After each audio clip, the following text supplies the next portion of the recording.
sacrifice, where. All right, welcome everyone. Thank you so much for being with us. My name is E.R. Anderson. I'm the executive director of Charis Circle. Charis Circle is a nonprofit programming arm of Charis Books, and Charis Books is the South's oldest independent feminist bookstore. We are really, really excited to be here with all of you. It's a coincidence that it is Agnes Scott College move-in day. We didn't quite plan it that way, but it is appropriate to honor Loretta J. Ross as an alumna of this college. So we're here to celebrate women who changed the world, stories from the fight for social justice. And Loretta Ross is here in conversation with Yomara Velez, who is one of our other favorite Atlanta activists, holding it down always. So I'm going to introduce Yomara first. Yomara is an organizer and daughter of immigrants from Puerto Rico and Venezuela. As a single mother attending the University of Massachusetts, she organized students on welfare to demand access to higher education and better living conditions. She is organized around housing and environmental justice issues in the South Bronx and founded Sisters on the Rise, a collective of young mothers of color. Their work was grounded in transformative practices based on grassroots leadership and uplifted motherhood as an important part of organizing work. After moving to Atlanta, Yomara worked on immigration and economic justice issues, including 10 years with the National Domestic Workers Alliance. In her Women Who Changed the World chapter, Yomara describes the importance of relationships, of belonging to community, and the significance of women mentors in her life. So welcome, Yomara. We're so glad you're here. And we are very honored always to host Loretta J. Ross here at Charis. Loretta is a professor at Smith College in the program for the study of women and gender, where she teaches courses on white supremacy, human rights, and calling in the call-out culture. Loretta also is a recipient of a MacArthur Fellow, class of 2022, for her work as an advocate of reproductive justice and human rights.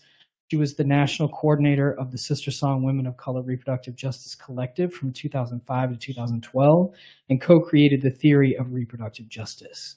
She was the national co-director of April 25th, 2004's March for Women's Lives in Washington, D.C., which was the largest protest march in U.S. history at that time. She founded the National Center for Human Rights Education in Atlanta, Georgia, launched the Women of Color program for the National Organization for Women, also known as NOW, and was the national program director of the National Black Women's Health Project.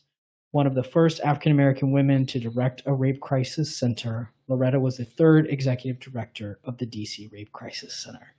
So welcome to you both. I want to encourage folks who are watching virtually with us that you may ask questions by putting them in the chat. And for all of you who are here, we would love for you to ask questions when the time comes. And just know I'm going to bring you a microphone so everybody can hear you.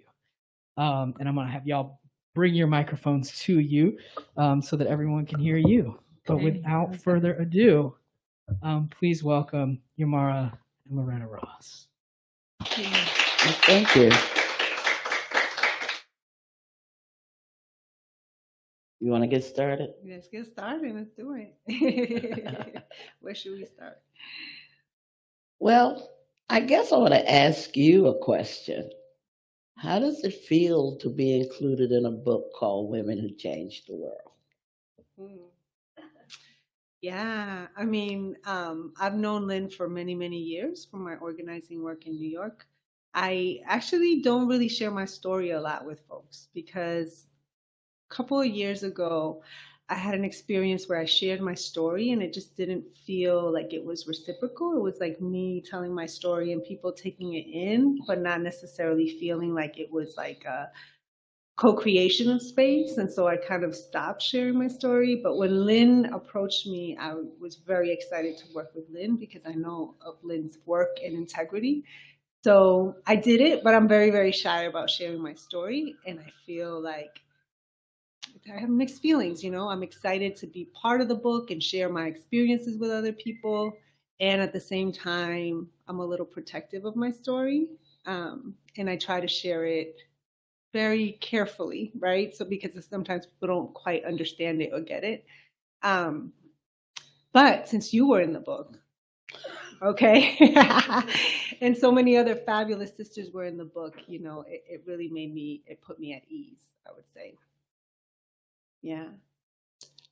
For me, when we started the anti-rape movement in 1972, I didn't join it until 1978, but the movement was started by women telling their stories, often for the first time.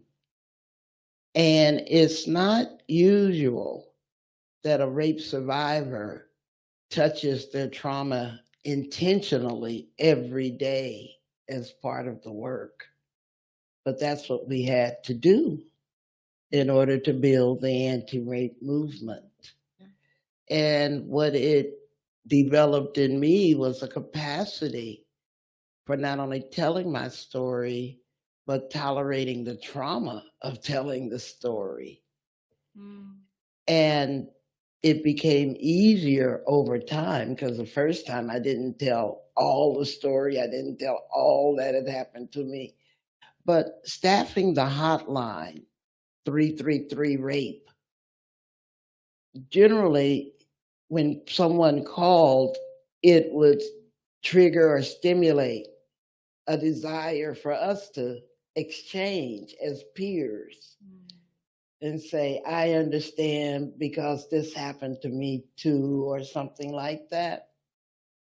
And so I tend to see organizing as sharing your intellectual biography because people believe you more and trust you more if they know you've been through stuff too. That it's not just intellectual posturing, but what you've learned and what you shared. Now, having said that, being included in a book called Women Who Changed the World, I'm like, oh, really? That's a bit of an overstatement, I believe. And so you feel like a spotlight is on you that you didn't invite. And it brings up that imposter syndrome, like, I ain't all that. And I hope nobody peeps that I'm not all that. So it's a bit embarrassing, but I trusted Lynn too. And a lot, allowed her to interview me. And I'm glad to be included, but I'm a bit embarrassed because I could think of 100, maybe hundreds of women that I would have nominated before I chose myself. So you feel honored, embarrassed, exposed because my story's in the book and a lot of gory detail. But you're glad that you participated in it. That's how I would say. I'm glad that I participated in the project because we're women of color and our stories don't get told often enough. And particularly since neither of us do the work seeking the spotlight, so often the people who actually do the work aren't noted, aren't remembered, and certainly aren't celebrated. And so lifting each other up is a political project. Do you find it that way? Yeah. No, absolutely. I think it's true. And I think there's a difference when you share your story with other people in solidarity, right? In an organizing sense, like I've gone through this, I know what this is like, and we can come through this together and we can collectively build power. And I think there's something else when it's more like of a spectator, like somebody's like just listening to your story. That's the part that I think makes me a little more nervous, but I'm getting used to it. I think coming up as an organizer, I come from a tradition where we were taught like you organize other people, you bring other people together to build power collectively, and you don't seek the spotlight. You do it with a sense of humility. You do it because you care and you're passionate and you love this work. So it's been a process for me to kind of figure out, the balance between being an organizer and being like more of a public facing person, So I'm really shy when it comes to like being more out there. So this is definitely pushing my my comfort levels.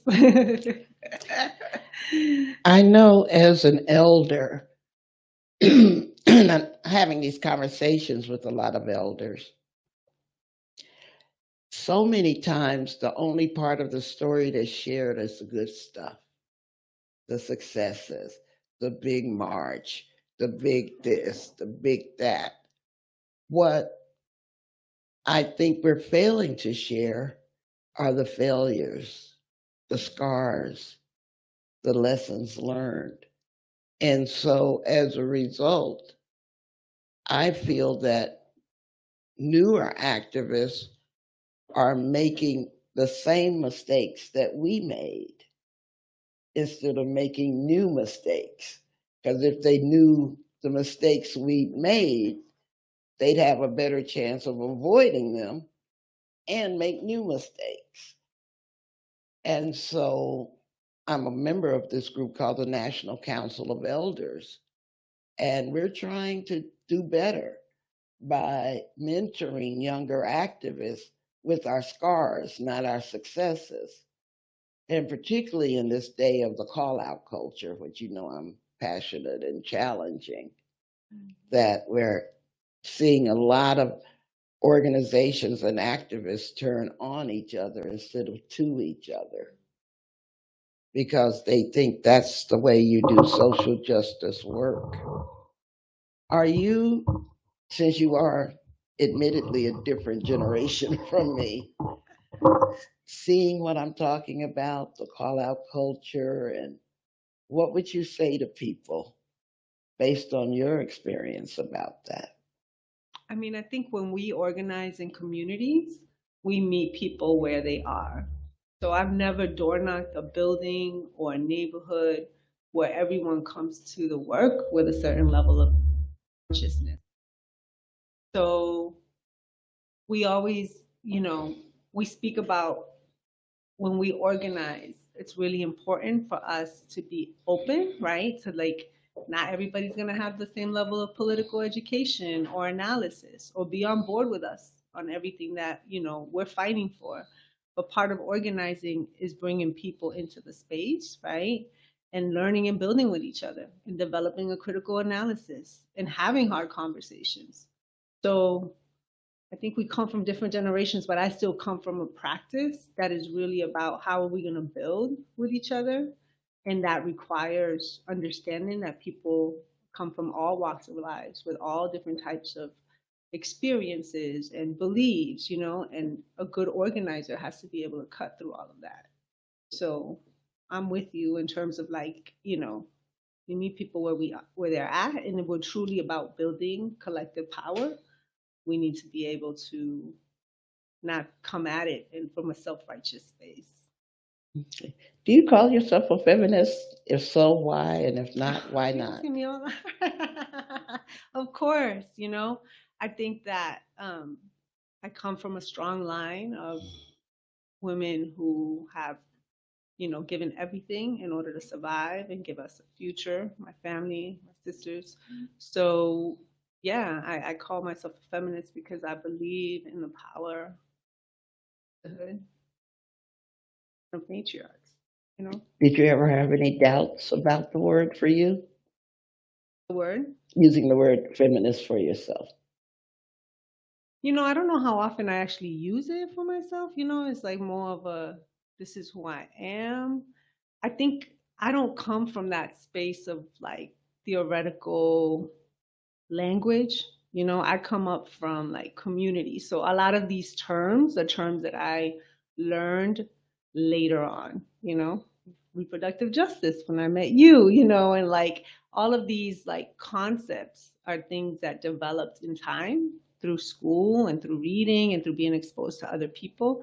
But I don't think I came to the work with a framework of like, oh, I'm a feminist or I'm an anti-capitalist. Like those are all things that I learned as I kind of went along, and that makes sense.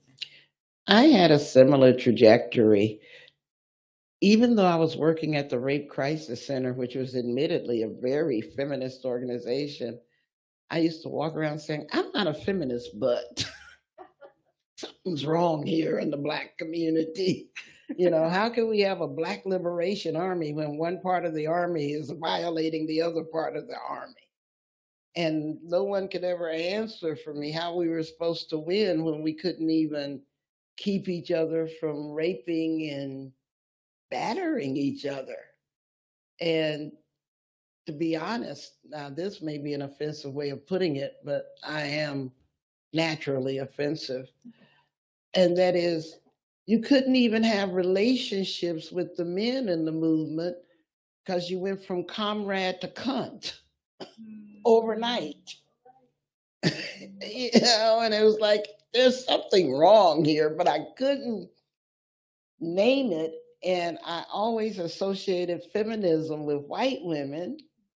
And so I didn't want to call myself that. And yet, when Alice Walker created the term womanism, that seemed to carry a spiritual component that I also didn't resonate with. And I was like, what is that word? What is that word? And finally, I took a job at NOW, the National Organization for Women, in 1985. I had just come back from the World Conference for Women in Nairobi, Kenya. And my roommate there was Donna Brazil. And when I was complaining to Donna about needing a job, because I'd spent 3 years organizing Black women to get to Kenya, so I didn't actually have a job. I was an organizer. And it was an unpaid job at that. Mm-hmm. So, there, you know, those are the ways we do. And so when I came back, Donna said, well, you should check out NOW, because they just had an election, and every time they have an election, the entire staff has to hand in their resignation. And the incoming president gets to decide who she's going to keep or what her new hires are. So I went to NOW, started out as a volunteer, worked my way into a job where they asked me to become their minority rights staff person. And I'm like, no. But I will build a women of color program for you. And Ellie Smill accepted that offer. And so that's how I came onto the NOW staff. And the reason I'm telling that story is that it was a contradiction to work at the largest feminist organization in the world and not use the F word. And the contradiction just became a bit much. It was like, I'm not calling myself a feminist, but I'm at a feminist organization doing feminist work. And it was through research and study that I came to the conclusion that the whole concept of the feminist movement being white required obliterating all the histories of Black women who had done feminist work. I mean, Black women were the first people who demanded reproductive autonomy under slavery by practicing birth control and abortion under the worst conditions. So, and that was 150 years before the Seneca Falls Convention.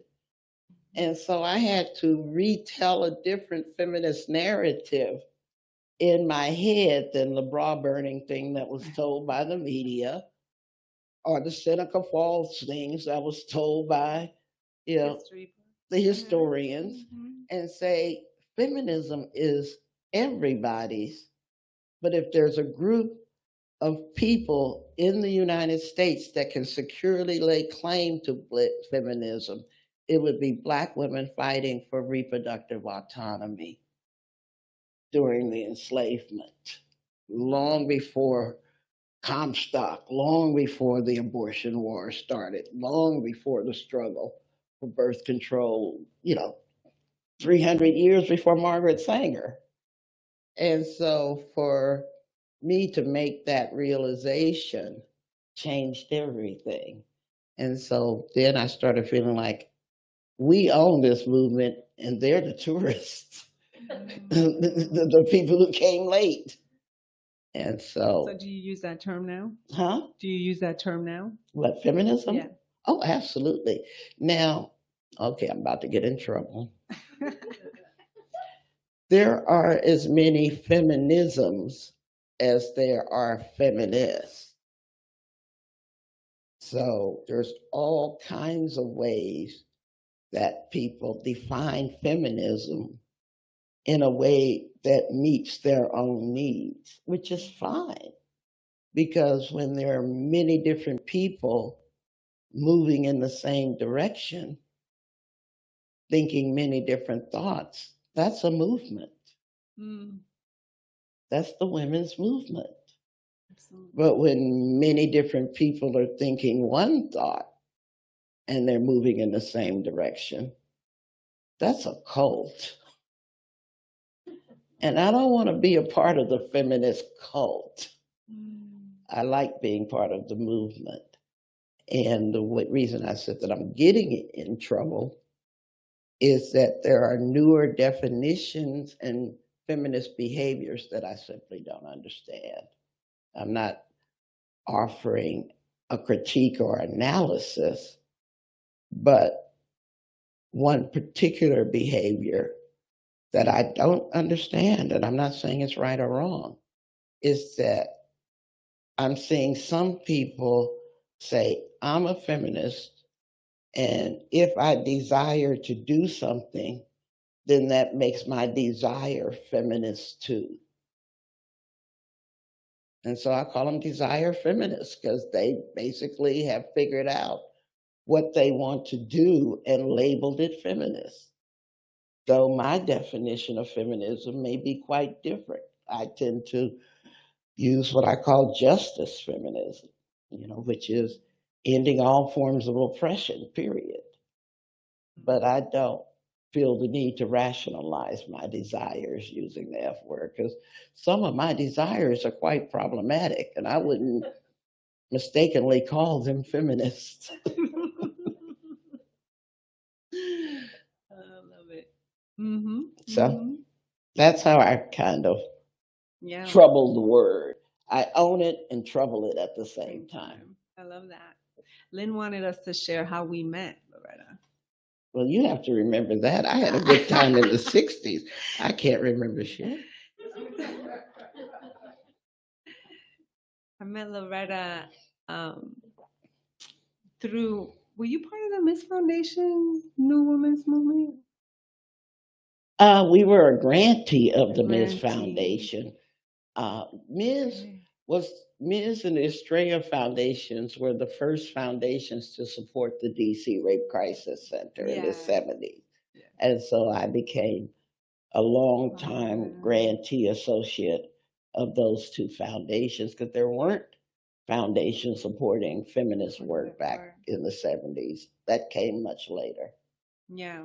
I don't know how I connected to Sisters On, but I was organizing at Sisters on the Rise. It was a collective of young mothers for, it was by women of color, for women of color, but it was mostly mothers. So our analysis around reproductive justice was around not just like abortion or, reproductive justice rights, but it was also a right to motherhood. And I think somewhere along the line, I connected with Sister Song and the reproductive justice framework. Maybe Laura Jimenez had something to do with it. Maybe, but I remember I joined the board. Right. And then I went to New Orleans, and that's where I met you and Lynn and some of the other sisters. And I was a young Lynn, like I don't even know, like early 20s. It was one of my first sort of meetings like this with all these amazing sisters that were talking all this, just so much wisdom, and here I was coming from the Bronx. I had never even been to New Orleans. I was having food with them. I was learning to eat and what reproductive justice was. So it was a very eye-opening experience to be there. But I can't remember how the initial connection happened. But I know that was my first memory, was being in New Orleans with you all and just learning so much from being with you. Well, one of the joys of being one of the 16 co-founders of Sister Song in 1997 was discovering all of these incredible women of color doing reproductive health rights and justice work, which you call it now, around the country, that the mainstream pro-choice movement swore didn't exist. Because they used to say, we don't have any women of color because we can't find them. We don't know them. And it was almost as if simply because they didn't join the white women's organizations, they didn't exist. Mm-hmm. And we got told that about Sister Song when we brought together 16 women of color organizations, 4 Black, 4 Native American, 4 Asian American, 4 Latina. And then we quickly grew to over 80, and we had our first national conference in 2003, I believe it was. And we were expecting 200 women, and 600 showed up. So much so that I remember having to move the conference from Spelman College because they didn't have an auditorium big enough to a hotel downtown, like 2 weeks before the conference, because the registrations were going off the hook. And so we had our workshops at Spelman and our plenaries at the hotel downtown that we had arranged at the last minute. And so we defied the perception that women of color didn't care about their bodies and didn't do organizing around it. And so we went from being the objects of the work to being the subjects of the work.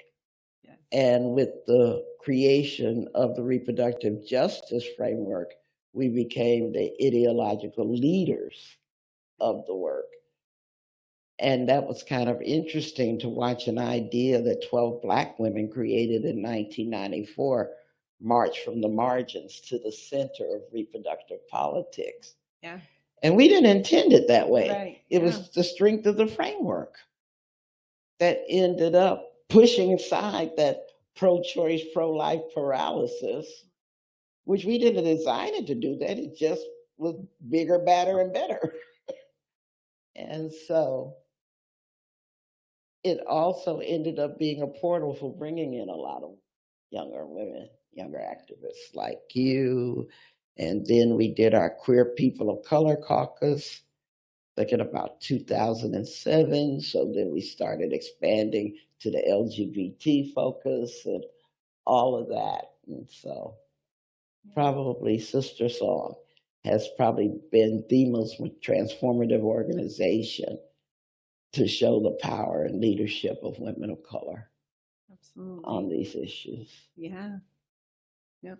And we had fun while we did it. We sure did. The reason you were in New Orleans, because while I was there, I always made a point of putting our annual or national conferences in destination cities that our low-income women of color wouldn't have been able to get to on their own.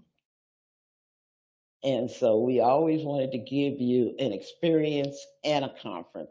So we had one on South Beach in Miami. And I missed that one. Huh? But I did go to California. Right. There was one in California.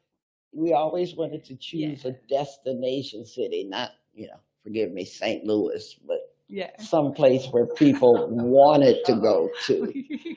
And quite often it was their first time ever getting at one of those. Absolutely. And then we chose luxury hotels for that reason, so that people could have that life-changing experience at the same time they were learning about reproductive justice and joining the movement. So that wasn't an accident that you were in New Orleans. That was very intentional. Yeah, it was one of the best experiences. I went back to the Bronx and I was like so excited to share everything I had heard, everybody had met, and then we sent more of the young women to the following conferences. So it was a moment of connection with other people who thought like us. So it was like a coming home. Yeah, it felt like a coming home. The other thing I'll say about Sister Song, and then we need to get back to the book, was that we were so intentionally intergenerational. I don't know if you recall, but we used to have mother-daughter scholarships. So if the mother or the daughter or the aunt and the niece, it didn't matter the family relationship, register for the conference, we'd give them a scholarship to bring the other. And that way, people who wanted to come intergenerationally could have better access and stuff. And I thought that was one of our neatest creations as well, so that you had 13-year-olds with 80-year-olds all at the same conference. And how important that exchange is, like there's so much more of that that's needed today, you know? I'd like to think so. Somebody needs to write a book about that, Yeah. but it won't be me. But speaking of books, I really enjoyed the range of people that Lynn included in the book. And as I was reading different chapters, I was learning so much about people that aren't necessarily covered in national news and stuff. And so I like how Lynn chose the people who would be represented in the book. Did you get that Me same kind of too. impression? Yes, and I love the flow. Like it almost sounded like poetry to me to hear people, like as I was reading it, I could hear their voice, you know. I thought she did a really beautiful job at really staying true to the oral storytelling, you know. Even though parts of my book I was like, oh man, why did I say it like that? but I thought it was poetic to see how people like just opened up and shared in all of the different areas of work and paths that brought people to the work. Was really, really beautiful. Yeah, sure. It's a form of feminist scholarship, feminist ethnography, where you ensure that the tellers of the story are the owners of the story, so that it is not colonized, that it is not interpreted. Because what was beautiful for me being interviewed was not just revealing the data, but the opportunity to tell what it meant. So that I did the interpretation of my life story, not someone else doing it for me. And I saw that deft touch throughout the manuscript. I agree. Absolutely. We've been going on for a while, and we have a big audience out here. I was wondering if there's time for Q&A or comments even. Is there anyone physically in this audience who would like to start us out? There's a hand right up front. Is that you, Linda? No? Yeah, it was Linda. I was so glad you started off talking about how important talking about failure is.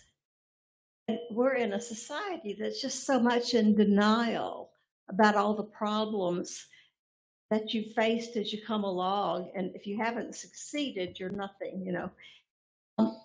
But I learned this when I had published my first book, and the Africana Women's Center asked me to come talk about it.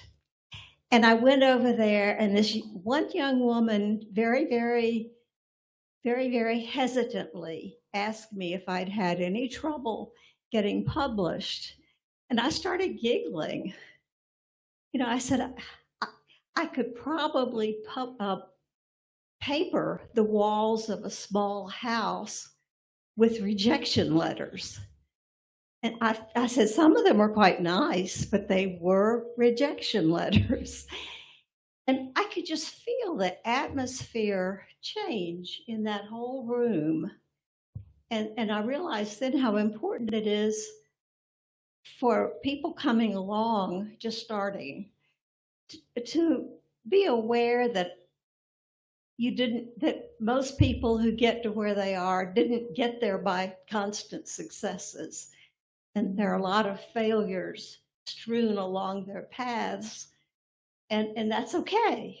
But I hadn't really thought about telling the failures more intricately so that they could experiment with different failures. I mean, I just hadn't thought about that at all. So that whole thing needs to be explored more, I think, and especially in a society of so much denial.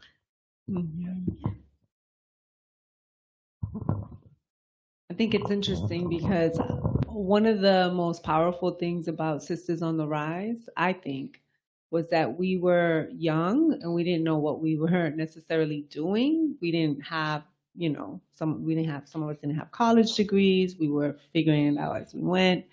And I think it created a space where mistakes were okay. And I think that really helped us innovate and experiment and try things, because we knew that we were learning as we went along, right? And if we failed, we were going to learn from our failures. We're going to pick ourselves up and keep going. And I think so many places now, you know, it's like you got to have the right strategy, the right campaign, the right timeline at the right time. And it just all gets constructed in a way where people feel like they need to come in with a certain level of like, I got to know what I'm doing. I got to sound like I know what I'm doing, you know? And I think that sometimes that's hurtful, because a lot of people just fake it. You know, they don't really know what they're doing. And they try to act like they do versus just being genuine. That like a lot of times when we're running campaigns, there's a lot of variables. There's a lot of things that change. You know, this like whole like expert mentality, like that we're going to look at certain people who are going to give us the answers. It's just so fabricated, you know? So I think that's one of the most beautiful things of Sisters on the Rise, was that we were just doing the work and figuring it out. And if we made a mistake, we understood that that was part of the process. You know, it wasn't like we were trying to be perfect. We were just trying to live our values and do right by what we knew was right, you know? So I think the question of failure is an interesting one, for sure. Okay. Hi, my name is AJ Haynes. I'm so thankful to be in this space with y'all. I am an artist and also board chair of Louisiana Abortion Fund. All right, congratulations. Oh, shit. And I just wanted to mainly give thanks. I'm just feeling very I'm feeling very emotional in this corner, because I don't think I could have survived and even stepped into my power if I didn't have, you know, reproductive justice as a framework and also just as a prayer, as a North Star. So I had a question and I forgot it, and I don't care. I'm just very thankful to be here. So blessings and giving thanks. That's all. I'd like to interject and invite Lynn Roberts to speak. Lynn, I'm gonna put you on the spot because you're a former board member of Sister Song. And I've mentioned reproductive justice without explaining it. And I was gonna invite you to do it for me. Oh my goodness, what a challenge, but what a joy. So, since it wasn't described by the person who helped create it, I feel like I'm a student in a class and this is a pop quiz she just threw at me, but I'll accept the pass. Greetings, everyone. I am Lynn Roberts. It's an honor to be here with two of my favorite humans on the planet. And before I do that, what you asked me to do, I'm here, just happened to be in Atlanta and called to wish Loretta happy birthday and discovered this was happening. So I'm so glad I was here this week. Happy birthday in person, which was Wednesday. But I'm here with one of the offshoots of Sister Song, the Black Mamas Matter Alliance, for a convening.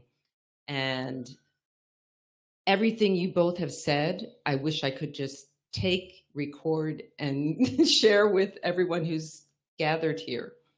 Especially what you're discussing, and which, Linda, you added to about, you know, being open to making, you know, mistakes, or just growing along the way without, you know, expecting that you know everything and that you get it right. But for those who aren't familiar with the reproductive justice framework, it is essentially the human right to that everyone has. Human rights are different than civil rights. They are not, you know, protected by any state entity. They are, you know, innate for all of us, and our entitlement as human beings.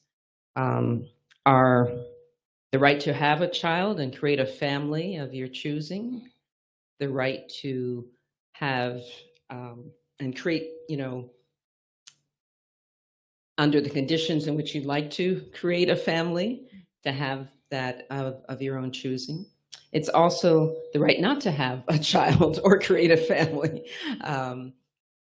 And really also what goes with that, and that's important, is the right to raise your children and protect your family from harm, from violence, whether that's perpetrated by individuals, organizations, or the state. And the fourth pillar that was added through some of the evolutions that Loretta referred to is the right to bodily autonomy and sexual freedoms and all that comes with that.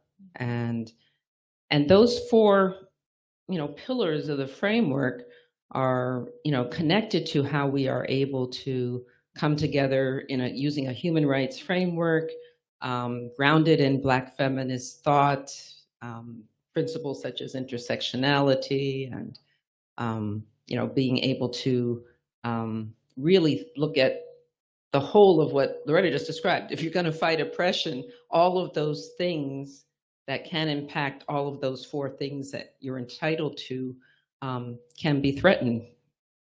So we work together in coalition. We strategize around really not singular issues, but all the multiple issues that impact us. So a right to housing is a reproductive justice issue. Protection of the environment is a reproductive justice issue. And I could go on, but I see head nods, so maybe this is already familiar to everyone in the room, but we don't want to make that assumption. And I hope I did it justice. I'm sure I left some things out that I could elaborate on and that Loretta could expound upon even better. But glad to be here. No, that was pretty perfect. What I really like about how people have adapted the reproductive justice framework, it's kind of like we planted seeds and then everybody else is nurturing them and blooming them. So I like the way Indigenous women, for example, talk about sovereignty, or immigrant women talk about citizenship as a human right and a reproductive justice issue. Women who are incarcerated talk about bodily autonomy, and on. Trans women talk about gender identity. I mean, I just love its adaptability and flexibility. By the way, I wish you could say we were smart enough to figure this out when we created it. It just happened to be a great framework that we birthed. But it is, everybody's included in it because everybody has the same human rights. But our own intersectional identities mean that we each need something different to have our human rights protected. Mm-hmm. And I think that's what makes it so widely popular, not only in the US, but transnationally. I'm seeing people using the human rights framework, like in Ireland, fighting for abortion rights using human rights, or the Green Movement down in Latin America, the feminists who are using it, and on and on. So it's fun. And so I think representing the 12 women who created the framework together, I guess that's one of the reasons I'm in the book. Because, and I didn't create the framework, I was just part of 12 women. But I think because I've written the most about it, people over associate me with it as if I did it all by myself. But I didn't create reproductive justice. I mean, I have to honor Fran Beal. I have to honor Toni K. Bambara and Dorothy Height and Fannie Lou Hamer and Alice Walker and all those women who talked about what it meant to control one's own body, and how we needed to understand what type of legal, moral, and political regime was necessary for that to happen. And the US Constitution and the Supreme Court ain't it. So we had to go beyond those limits in order to envision what would the world look like if we actually did have our human rights protected. Mm. Yeah, and I think this visionary aspects is also what makes it attractive. I don't know, Yomara, you remember hearing about it. How did it affect you?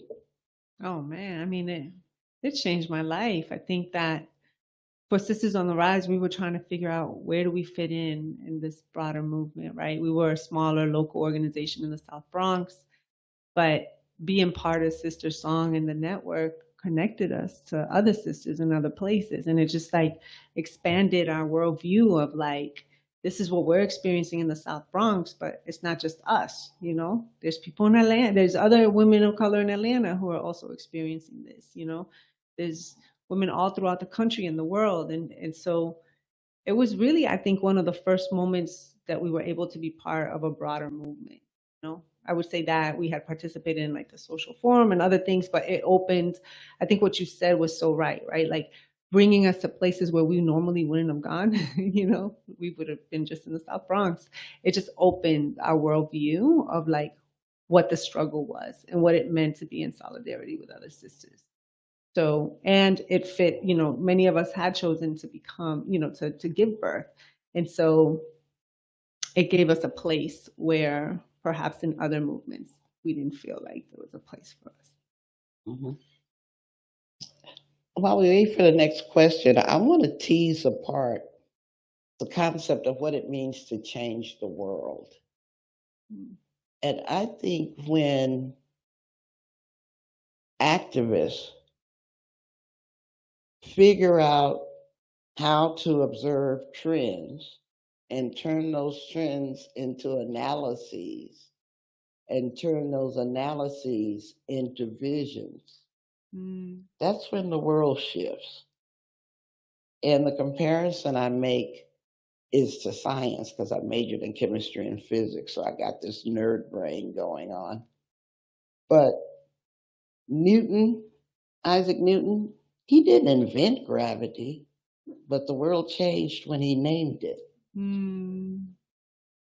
And that's what changing the world usually is that you don't invent the thing that you name, but by naming it, everything changes because everybody changes how they see those same things that they saw before, but they're seeing them anew.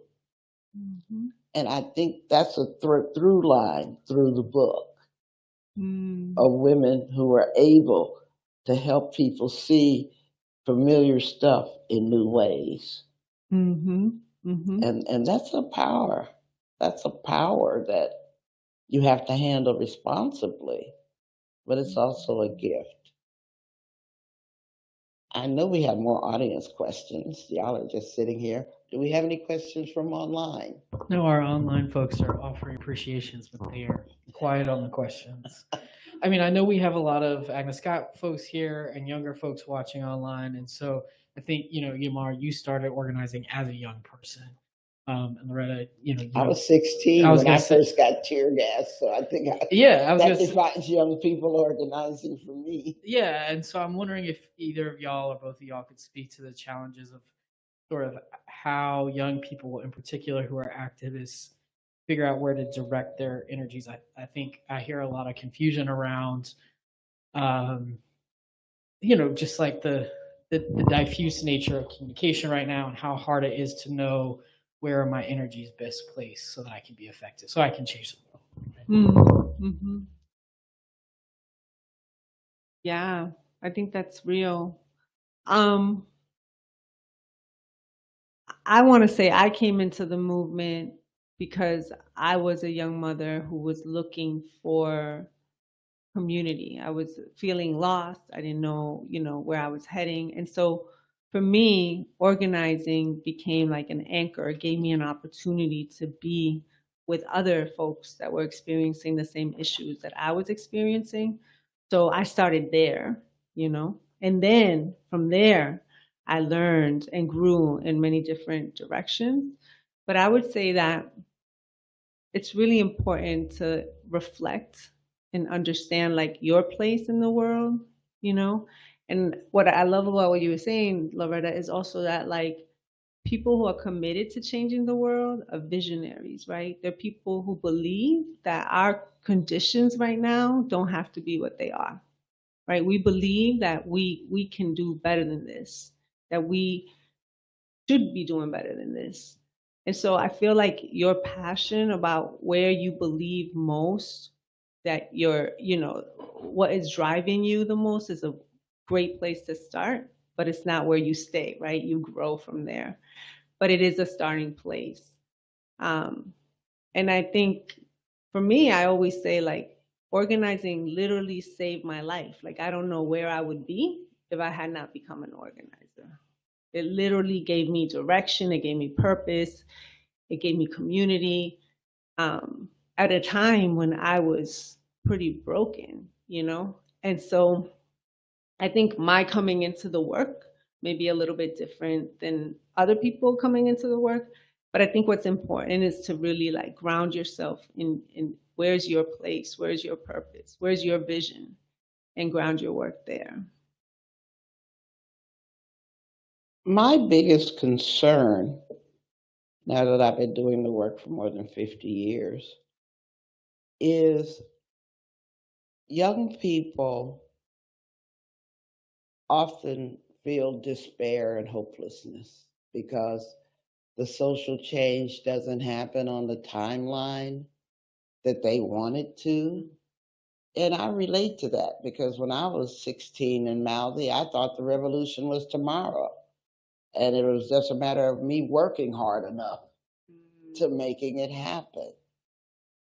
And fortunately, before I burnt out and became cynical about it, older Black women took me under their wing. And one of them told me, Loretta, you need to chill, basically. Because she said, you're not the entire chain of freedom. The chain of freedom stretches back towards your ancestors and forward towards your descendants. All you have to do is make sure that the chain doesn't break at your link, that you don't give in to hopelessness or bitterness or apathy or indifference. And as long as you maintain at your link, the freedom struggle is going to be okay. But it's not going to be okay if you choose to break the link.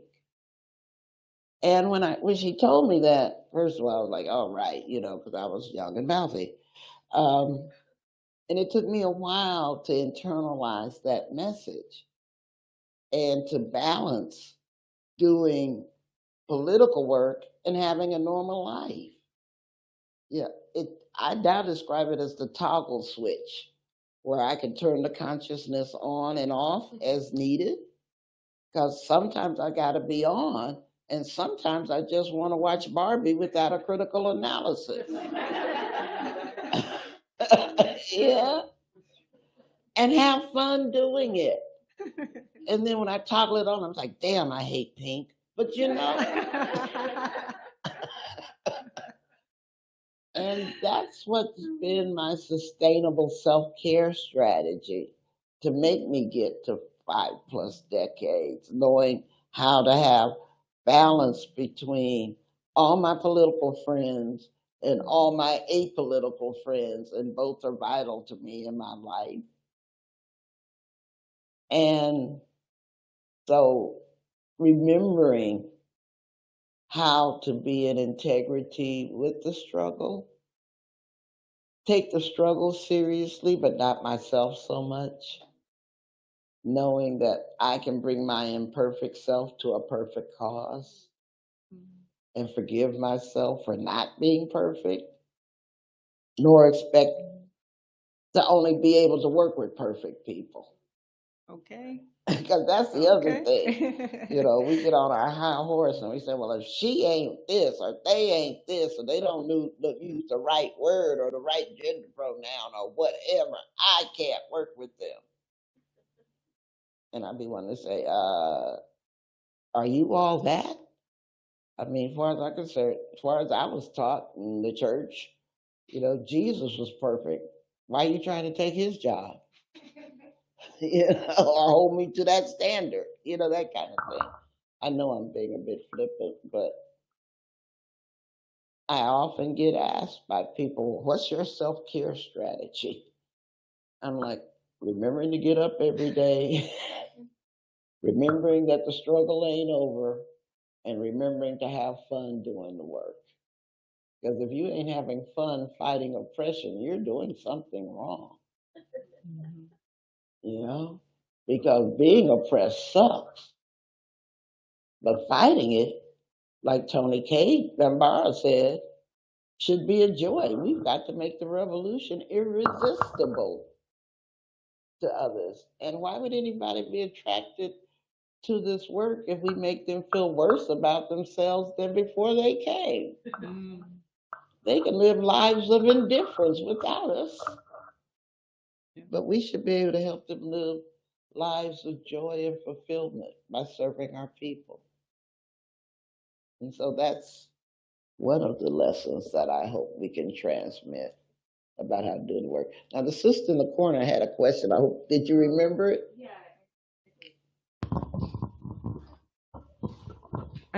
And thinking of Tony Cade Bambara and making the revolution irresistible, I'm feeling that there is not necessarily a missed opportunity, but an opportunity forthcoming or on the rise in engaging more artists to help make the revolution irresistible, especially in this really activated time as artists are, we're striking, we're struggling. And I haven't quite seen that connection drawn. I mean, I'm living all of these lives. So I'm just trying to stay fed and and laugh and, really remember to center like my pleasure ultimately, right?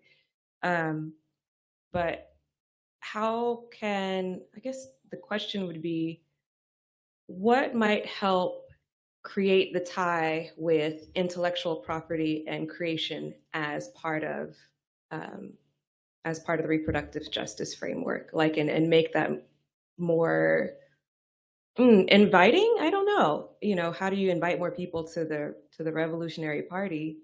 And I guess that's a very big question, but what are your experiences in bringing artists into the fold? So let me go there. What are your experiences in how you engage creatives and also make people realize that everyone is a creative? And everyone can make shit. Everyone can make sound and movement, and if not, if they have limited abilities, there are arts within those abilities. I don't have the perception that we have to bring art into the movement. The movement is art. And artists are just as vital to the movement as intellectuals, as organizers, as anybody else. Would we know the songs of freedom without artists? Would our ancestors have known the way to go north without making those quilts that helped us go north? Would we have known the definition of hush puppies as those roll balls that the escaped slaves used to throw out to keep the dogs quiet so that they could escape north? And so I'm not quite sure if the way we see the separation in the lanes is the right way to actually view the movement.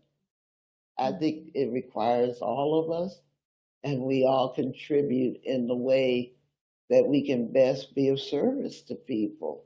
And that's why we have movement songs and movement art. And quite often it is the artist that can carve out a political space to portray, sing, and say things that get other people lynched for saying. I mean, that's the role of the court jester, to speak the truth to power. And so it's almost like we're dividing ourselves because we don't see the totality of the struggle. And then we privilege the lane that we're in versus accepting that all the lanes are necessary.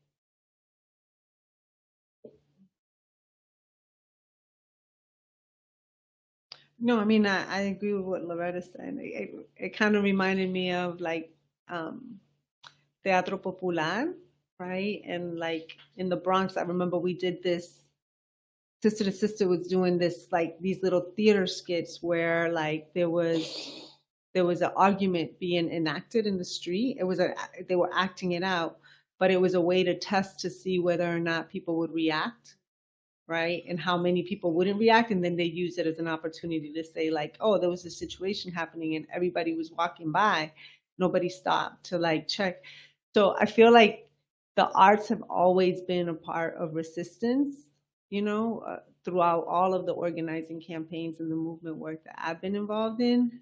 Poetry, just so even like as Sisters on the Rise, we had poetry night on Thursdays. So I see it, I see art as part of the resistance being very much interlinked. So I haven't seen it as I don't see it as separate from the movement. And I think it's getting stronger from where I stand. I feel like there's more artists that are like verbalizing, being more active and taking a stand. So yeah, I don't know if it answers your question or not, but. Well, I do invite you to contact Monica Simpson at Sister Song. Okay. Yeah. Right, because she's an artist and a leader of a reproductive justice organization. So she seamlessly integrates those things. I think she's created a group called Artists for Reproductive Justice, and is beautifully taking it into a more holistic direction. I probably couldn't do what she does. If I created anything, it'd be Chemists for Reproductive Justice or something. Not quite the same impact.